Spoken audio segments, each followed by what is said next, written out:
Hello everyone. आज हमारी F I सी ओ की 29th क्लास है और बैंक रिकन्सिलेशन की ये फोर्थ और लास्ट क्लास है। इससे पहले बैंक रिकन्सिलेशन की 3 क्लासेस हो चुकी हैं और अगर इन क्लासेस की वीडियोस आपने नहीं देखी तो मैं डिस्क्रिप्शन में इनका लिंक शेयर कर दूंगा। आप वो वीडियोस वहाँ जाके देख सकते हैं। आज की क्लास में हम बैंक रिकन्सिलेशन के प्रोसेस को कंप्लीट करेंगे, बट बैंक रिकन्सिलेशन के प्रोसेस को समझने के लिए प्रीवियस 3 वीडियोज़ को भी आप ज़रूर देखें। और अगर आपने अभी तक हमारा चैनल सब्सक्राइब नहीं किया तो चैनल को सब्सक्राइब कर लीजिए और बेल आइकन को भी प्रेस कर लीजिए। तो आज की क्लास स्टार्ट करते हैं, बट उससे पहले मैं ये एक्सप्लेन करना चाहूँगा कि बैंक रिकन्सिलेशन की प्रीवियस 3 क्लासेस में हमने कौन कौन से टॉपिक्स कवर किए थे। तो फर्स्ट ऑफ ऑल हमने FS00 में 3 GLs क्रिएट किए थे, एक मेन अकाउंट के लिए, एक आउटगोइंग के लिए और एक इनकमिंग के लिए। बेसिकली आउटगोइंग में वेंडर की सारी पेमेंट्स आउटगोइंग की GL में पोस्ट होती हैं और कस्टमर रिसीट इनकमिंग की GL में पोस्ट होती हैं। इसके बाद सेकंड स्टेप में हमने बैंक की क्रिएट की थी। बेसिकली बैंक की के अंदर किसी भी बैंक की डिटेल एड्रेस इन्फॉर्मेशन मेंटेन होती है। और उसके बाद हाउस बैंक क्रिएट किया था। बेसिकली जब हम किसी भी बैंक में अकाउंट ओपन करते हैं तो अपने SAP सिस्टम के अंदर हम उसका एक हाउस बैंक क्रिएट करते हैं और हाउस बैंक के अंदर हम बैंक की को अपनी कंपनी कोड के साथ असाइन करते हैं और एक GL को ऐड करते हैं, मीन्स के बैंक अकाउंट की कनेक्टिविटी का प्रोसेस करते हैं।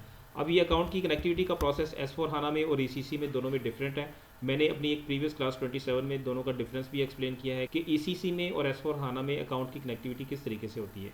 और इसके बाद बिजनेस ट्रांजैक्शंस क्रिएट की थी और उसके बाद पोस्टिंग कीज़ और पोस्टिंग रूल्स को डिफाइन करने के बाद पोस्टिंग रूल्स को बिजनेस ट्रांजैक्शंस के साथ असाइन किया था।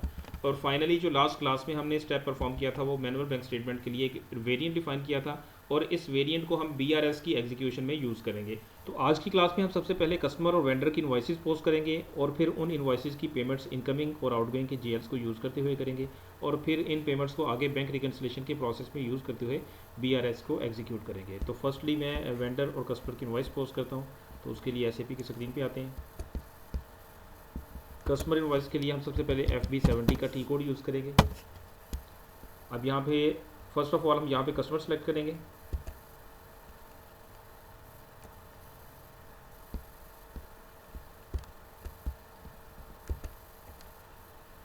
ये हमारा कस्टमर है ग्लोबल ट्रेडिंग, मैंने इसको सेलेक्ट किया और इसके बाद हम यहाँ पे डेट एंटर करेंगे। फॉर एग्जांपल मैं 1 नवंबर को ये ट्रांजैक्शन पोस्ट कर रहा हूँ। अब यहाँ पे अमाउंट 10,000 ऐड कर देते हैं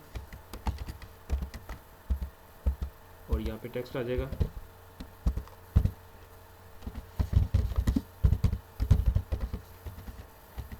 इसके बाद हम यहाँ पे सेल्स का GL ऐड करेंगे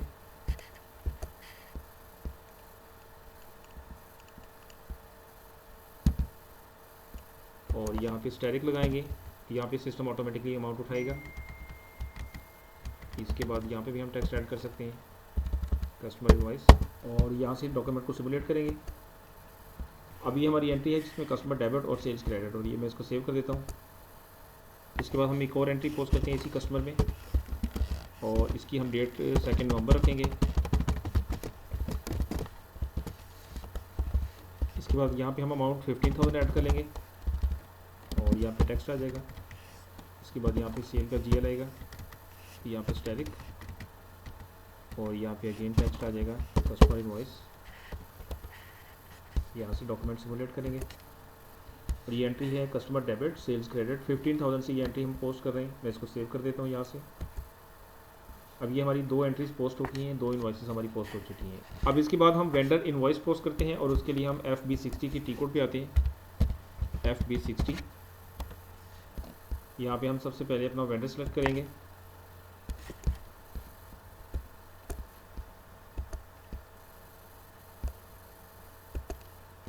ये हमारा वेंडर है सुपर लॉजिस्टिक, मैंने इसको सेलेक्ट किया और यहाँ पे हम डेट एंटर करेंगे 3 नवंबर की और यहाँ पे हम 6,000 की अमाउंट ऐड कर लेते हैं। यहाँ पे टेक्स्ट आ जाएगा वेंडर इनवॉइस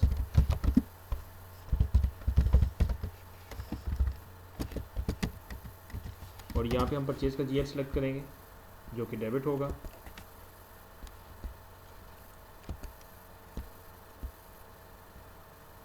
परचेज का कौन, यहाँ पे स्टैरिक आएगा और यहाँ पे हम टेक्स्ट ऐड कर देंगे वेंडर इनवॉइस, एंटर किया और यहाँ से डॉक्यूमेंट को सिमुलेट करेंगे। अभी हमारी एंट्री जिसमें वेंडर क्रेडिट हो रहा है और परचेज डेबिट हो रही है, परचेज का GL डेबिट हो रहा है, इसको हम यहाँ से सेव कर देंगे। अब ये 3 नवंबर में हमारी एक एंट्री पोस्ट होगी जो कि वेंडर इनवॉइस की थी। अब इसी वेंडर के अंदर एक नेक्स्ट इनवॉइस पोस्ट करते हैं। 4 नवंबर की डेट होगी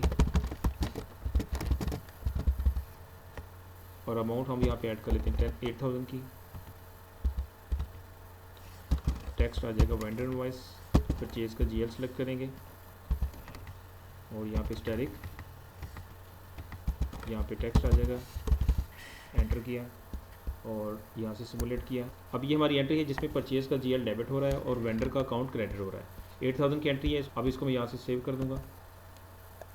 अब ये हमारी सेकंड वेंडर इनवॉइस पोस्ट हो चुकी है। मींस कि हमने 2 कस्टमर इनवॉइसेस पोस्ट किए हैं और 2 वेंडर इनवॉइसेस पोस्ट किए हैं। अब इन इनवॉइसेस की हम पेमेंट्स करेंगे। कस्टमर इनवॉइस की पेमेंट के लिए हम इनकमिंग का जीएल यूज़ करेंगे और वेंडर इनवॉइस की पेमेंट के लिए आउटगोइंग का जीएल यूज़ करेंगे।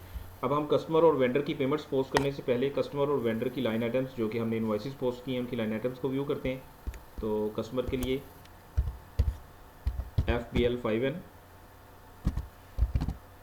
FBL5N का T code customer line item के लिए होता है। हम यहाँ से कस्टमर सेलेक्ट करते हैं। ग्लोबल ट्रेडिंग ये हमारा कस्टमर है, मैंने इसको सेलेक्ट किया और यहाँ से ऑल आइटम को क्लिक किया और इसको एग्जीक्यूट करेंगे। और ये 2 इनवॉइसेस हमारी कस्टमर के लेजर में पोस्ट हुई हैं अभी तक 10,000 की और 15,000 की। अब इसके साथ एक नया सेशन ओपन करके वेंडर की लाइन आइटम चेक करते हैं। FBL1N for vendor line item. अब यहाँ से हम अपना वेंडर सेलेक्ट करते हैं।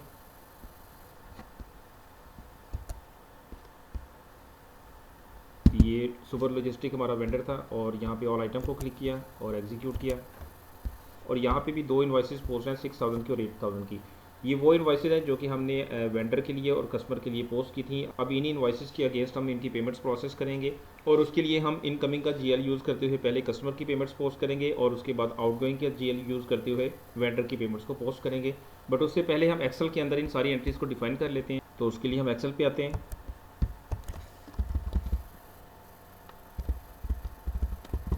अब यहाँ पे डेट वाइज हम सारी एंट्रीज़ को डिफाइन करेंगे। फॉर एग्जांपल 1 नवंबर को हमारी फर्स्ट एंट्री हुई थी।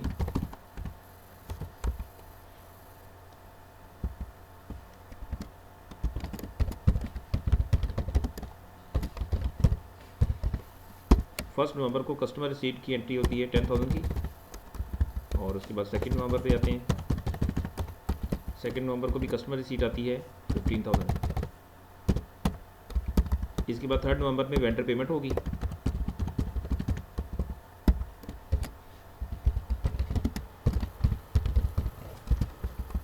जो कि 6,000 की थी और उसके बाद 4 नवंबर को फिर एक वेंडर पेमेंट आएगी और वो 8,000 की अमाउंट है। अब इसका क्लोजिंग बैलेंस 11,000 हो गया और ये 5 नवंबर को क्लोजिंग बैलेंस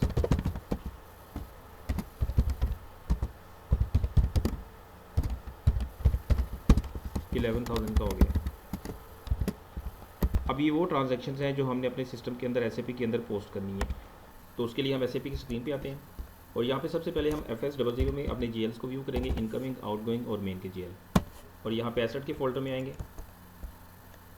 अब यहाँ पे HSBC main account, outgoing account और इनकमिंग अकाउंट, ये HSBC है।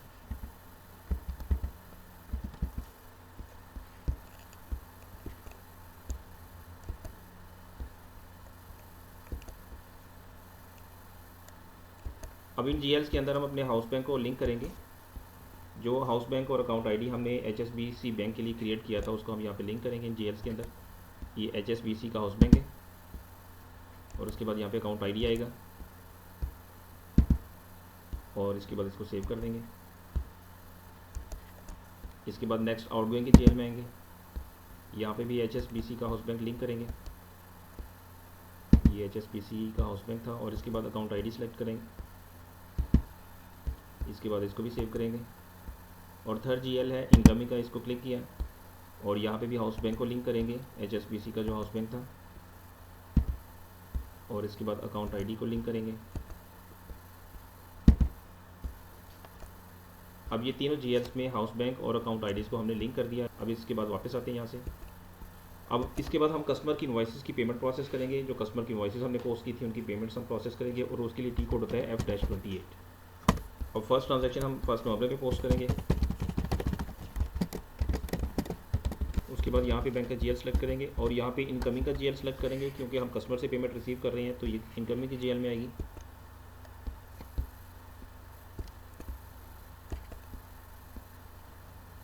HSBC इनकमिंग अकाउंट, मैं इसको क्लिक करता हूँ और उसके बाद यहाँ पे हम फर्स्ट एंट्री की अमाउंट ऐड करेंगे 10,000।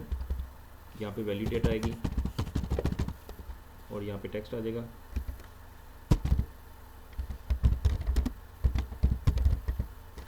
और यहाँ से हम कस्टमर का अकाउंट सेलेक्ट करेंगे।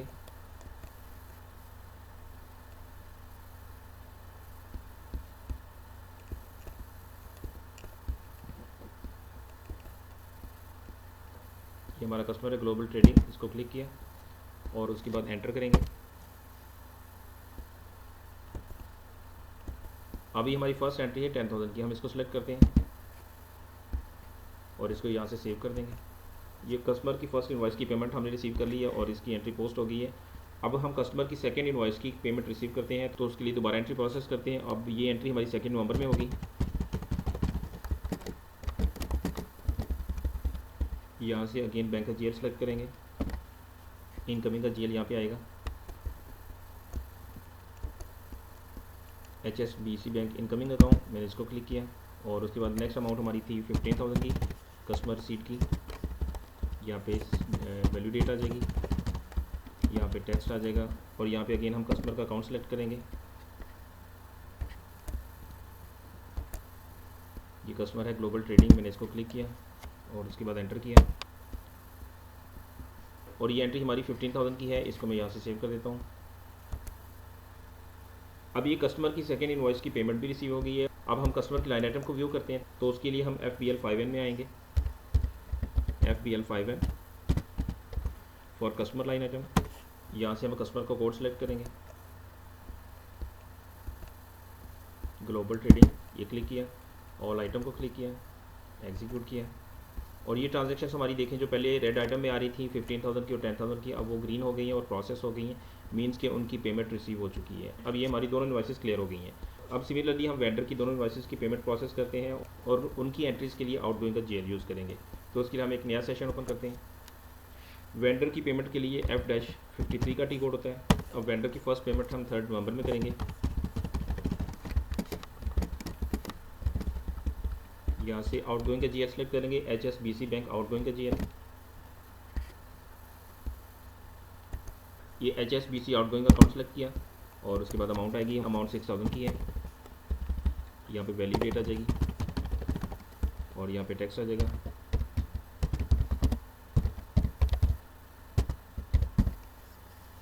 और यहाँ से वेंडर का कोड सेलेक्ट करेंगे,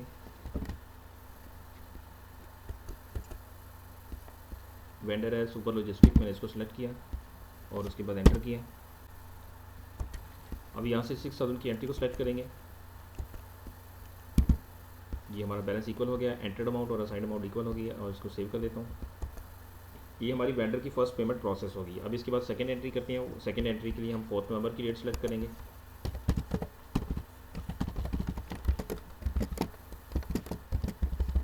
यहाँ से आउटगोइंग का जीएल सेलेक्ट करेंगे, HSBC आउटगोइंग अकाउंट और यहाँ पे अमाउंट आएगी 8,000 की। यहाँ पे वैल्यू डेट आ जाएगी और यहाँ पे टेक्स्ट आ जाएगा वेंडर पेमेंट और यहाँ से वेंडर का कोड सेलेक्ट करेंगे। वेंडर है सुपर लॉजिस्टिक, मैंने इसको क्लिक किया और उसके बाद एंटर करेंगे। अब ये 8,000 की एक ही लाइन आइटम हमारी पेंडिंग है, ये ऑलरेडी सेलेक्ट हुई है और एंटर्ड अमाउंट और असाइंड अमाउंट दोनों इक्वल है और इसको मैं यहाँ से सेव कर देता हूँ।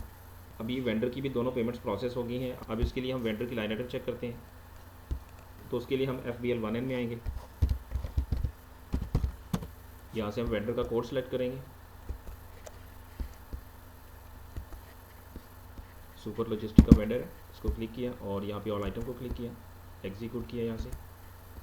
अब ये इनवॉइसेस भी हमारी प्रोसेस हो गई हैं। पहले ये रेड में आ रही थी, अब ये ग्रीन हो चुकी हैं और मीन्स की इनकी पेमेंट हो चुकी है। अब हमने जो कस्टमर की पेमेंट्स की हैं और वेंडर की पेमेंट्स की हैं इनकमिंग और आउटगोइंग के जीएल्स में, इन जीएल्स की ट्रांजैक्शन को हम आगे बैंक रिकन्सिलेशन में यूज़ करेंगे और after the execution of bank reconciliation ये इनकमिंग और आउटगोइंग की ट्रांजैक्शंस ऑटोमेटिकली मेन अकाउंट में शिफ्ट हो जाएंगी।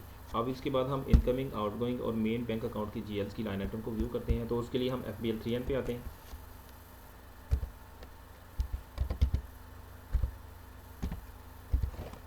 FBL 3N for GL line item.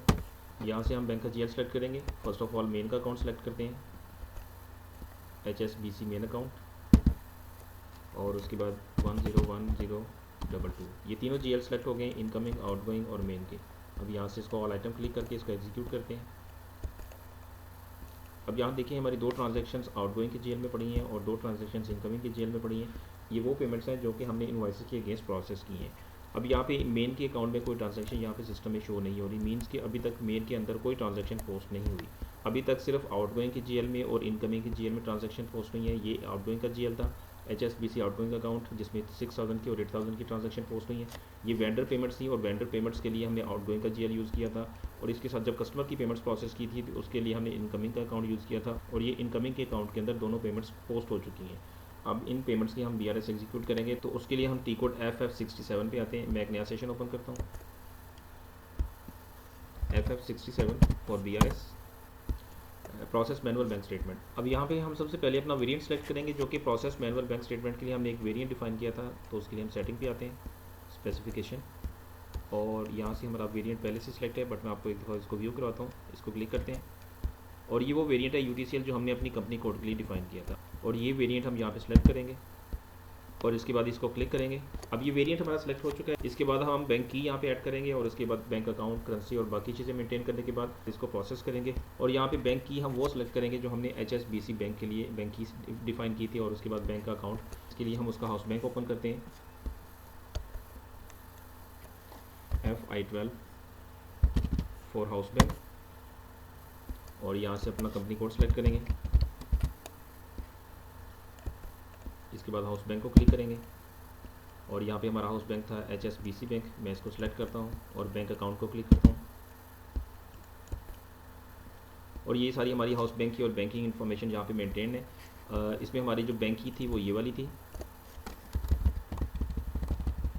अब यहाँ से इसको कॉपी करते हैं और यहाँ पे बैंक की ऐड करेंगे। इसके बाद बैंक अकाउंट यहाँ से कॉपी करेंगे, ये हमारा बैंक अकाउंट नंबर था, मैंने इसको कॉपी किया और यहाँ पे पेस्ट कर दिया। इसके बाद करेंसी हमारी आ जाएगी PKR, और उसके बाद स्टेटमेंट नंबर हम देंगे, बिकॉज हमारी ये फर्स्ट स्टेटमेंट है तो हम स्टेटमेंट नंबर इसका 1 देंगे, और उसके बाद स्टेटमेंट डेट दे देंगे। स्टेटमेंट डेट इसकी हम 30 नवंबर दे देते हैं, और उसके बाद यहाँ पे ओपनिंग और क्लोजिंग बैलेंस देंगे। अब चूँकि ये हमारा अकाउंट न्यू था, हमारा अकाउंट न्यू ओपन हुआ है, तो इसका ओपनिंग बैलेंस 0 होगा। इनिशियल पे इसका ओपनिंग बैलेंस 0 था, और उसके बाद इसका क्लोजिंग बैलेंस हम कहाँ से लेंगे, इनकमिंग और आउटगोइंग की ट्रांजेक्शन्स जो हमने की हैं उनका जो बैलेंस निकला था वो हम यहाँ पे ऐड करेंगे।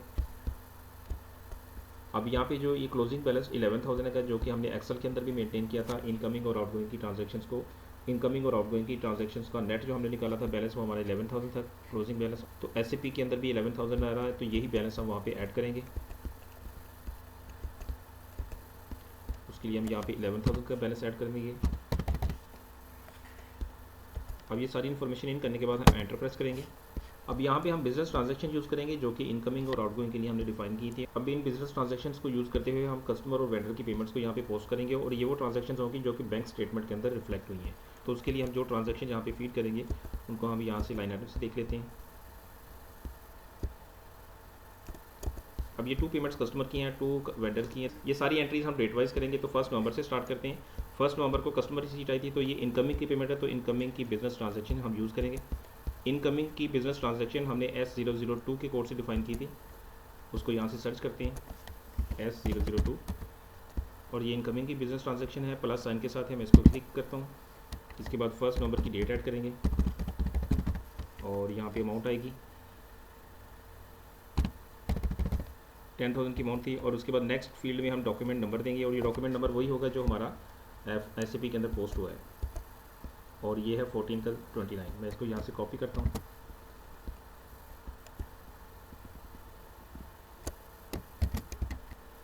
और इसको वहाँ पेस्ट कर देंगे। इसके बाद नेक्स्ट ट्रांजैक्शन फिर इनकमिंग की होगी S002, और ये 2 नवंबर में है,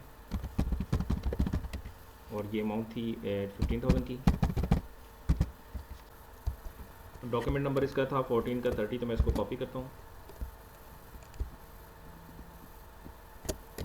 और इसको उधर पेस्ट करेंगे, यहाँ पे पेस्ट कर दिया।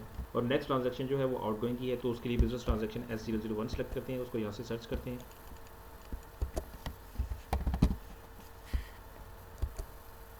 और ये S001 आउटगोइंग के लिए थी, माइनस साइन के साथ मैं इसको सेलेक्ट करता हूँ। और इसके बाद आउटगोइंग की पेमेंट के लिए हमारी जो डेट थी, और आउटगोइंग के लिए हमारी एक एंट्री 3 नवंबर में हुई है और एक 4 नवंबर में हुई है, तो हम ये दोनों ट्रांजैक्शन इन डेट्स में पोस्ट करेंगे, 6,000 और 8,000 की।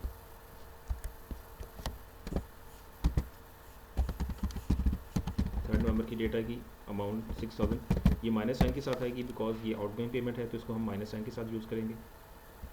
और इसके बाद डॉक्यूमेंट नंबर आएगा, ये हम वहाँ से कॉपी करते हैं।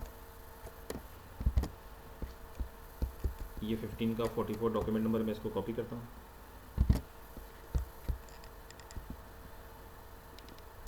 और इसको हम उधर पेस्ट कर देंगे, ये इधर पेस्ट कर दिया। और इसके बाद नेक्स्ट ट्रांजैक्शन फिर आउटगोइंग की है, तो उसके लिए बिजनेस ट्रांजैक्शन S001 ऐड करेंगे, और यहाँ पे डेट आएगी 4 नवंबर की, और अमाउंट माइनस 8,000 में आएगी, ये माइनस साइन के साथ आएगी बिकॉज ये आउटगोइंग पेमेंट है। और इसके बाद डॉक्यूमेंट नंबर आएगा, डॉक्यूमेंट नंबर हम वहाँ से कॉपी करते हैं।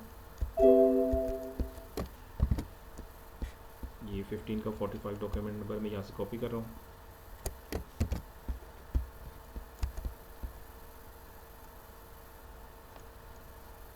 और इसको यहाँ पे पेस्ट किया। अब यहाँ पे सारी ट्रांजैक्शन हमने ऐड कर दी, और ये भी सारी वो ट्रांजैक्शन है जो कि बैंक स्टेटमेंट के अंदर रिफ्लेक्ट हुई हैं और बैंक स्टेटमेंट की फॉर्म में हमें रिसीव हुई हैं। तो अब इसके बाद मैं एंटर का बटन प्रेस करता हूँ, और ये दोनों बैलेंसेस हमेशा इक्वल होने चाहिए, एंटर्ड और बैंक। अब इसके बाद इसको सेव करते हैं, एक दफ़ा फिर सेव का बटन क्लिक करेंगे। अब BRS एग्जीक्यूट करने के बाद इनकमिंग, आउटगोइंग और मेन के जो GL हमने लाइन आइटम के लिए सिलेक्ट किए थे उनको रिफ्रेश करते हैं, और ये देखें ये सारी ट्रांजैक्शन प्रोसेस हो गई हैं। इनकमिंग और आउटगोइंग के GL की लाइन आइटम स्क्रीन हो गई हैं, और ये देखें यहाँ पे मेन की ट्रांजैक्शन भी शो हो रही हैं जो कि पहले नहीं हो रही थी। इट्स मीन के बैंक रिकन्सिलेशन की एग्जीक्यूशन के बाद ये सारी ट्रांजैक्शन इनकमिंग और आउटगोइंग की ऑटोमेटिकली मेन अकाउंट के अंदर शिफ्ट हो गई हैं। अब HSBC मेन अकाउंट के अंदर ये 4 ट्रांजैक्शन पोस्ट हो चुकी हैं, और इसका ये देखें क्लोजिंग बैलेंस वही बैलेंस है जो कि हमारा बैंक स्टेटमेंट का क्लोजिंग बैलेंस था। अब इसमें से हम एक आउटगोइंग की और एक इनकमिंग की ट्रांजैक्शन को क्लिक करके व्यू करते हैं। तो फर्स्ट ऑफ ऑल हम ये फर्स्ट ट्रांजैक्शन को क्लिक करते हैं, और ये ट्रांजैक्शन देखें हमारी मेन अकाउंट के अंदर शिफ्ट हो गई है, जिसमें इनकमिंग का GL क्रेडिट हो रहा है और मेन का अकाउंट डेबिट हो रहा है। मैंने जो एक्सेल में वर्किंग की थी उसके अंदर मैंने यही एक्सप्लेन किया था कि जब बैंक रिकन्सिलेशन होती है तो इनकमिंग ट्रांजैक्शन जब रिकन्साइल होती है तो रिकन्साइल होने के बाद मेन के अंदर शिफ्ट हो जाती है, और उसकी एंट्री जो पोस्ट होती है मेन अकाउंट डेबिट होता है और इनकमिंग का GL क्रेडिट होता है। और एक्सेल की वर्किंग मैं अगेन आपके साथ शेयर करता हूँ। कस्टमर के सिनेरियो में हम कस्टमर इनवॉइस के टाइम कस्टमर डेबिट और सेल्स क्रेडिट होती है, बट उसकी जब पेमेंट होती है तो इनकमिंग का GL डेबिट और कस्टमर का अकाउंट क्रेडिट हो जाता है। बट BRS के टाइम बैंक का मेन अकाउंट डेबिट होता है और इनकमिंग का GL क्रेडिट होता है। तो ये वो एंट्री है जो BRS के टाइम पोस्ट होती है। और वेंडर के सिनेरियो में फर्स्ट ऑफ ऑल परचेज या एक्सपेंस का GL डेबिट होता है और वेंडर का अकाउंट क्रेडिट होता है। बट वेंडर पेमेंट के टाइम वेंडर डेबिट और बैंक आउटगोइंग का अकाउंट क्रेडिट होता है। बट BRS के टाइम बैंक आउटगोइंग का अकाउंट डेबिट होता है और मेन का अकाउंट क्रेडिट हो जाता है। और आउटगोइंग पेमेंट के सिनेरियो में बैंक रिकन्सिलेशन के टाइम ये एंट्री पोस्ट होती है। अब अगेन हम SAP की स्क्रीन पे आते हैं, इसके साथ आप आउटगोइंग की ट्रांजैक्शन को व्यू करते हैं। ये एक ट्रांजैक्शन 8,000 की, इसको क्लिक करते हैं, और यहाँ पे ये देखें ये आउटगोइंग का GL HSBC outgoing account debit हुआ है और मेन का अकाउंट क्रेडिट हुआ है, और इनकमिंग और आउटगोइंग की ये 4 ट्रांजैक्शन मेन अकाउंट के अंदर शिफ्ट हो चुकी हैं। तो ये प्रोसेस हमारा बैंक रिकन्सिलेशन का, जिसके अंदर मैंने GL की क्रिएशन, हाउस बैंक और बैंक की क्रिएशन, उसके बाद BRS की कन्फिग्रेशन का सारा प्रोसेस करने के बाद आज फाइनली उसकी हमने एग्जीक्यूशन की, बैंक रिकन्सिलेशन की एग्जीक्यूशन की, और उसका रिजल्ट मैंने आपके सामने शो किया कि after the execution of BRS ये सारी ट्रांजैक्शन इनकमिंग की और आउटगोइंग की मेन अकाउंट के अंदर शिफ्ट हो जाती हैं। तो आज हमारा बैंक रिकन्सिलेशन का प्रोसेस कंप्लीट हो गया है। आई होप कि आपको ये कंप्लीट प्रोसेस समझ आ गया होगा। इन केस अगर आपको कोई प्रॉब्लम, कोई इशू हो तो आप कमेंट्स में पूछ सकते हैं। Thank you.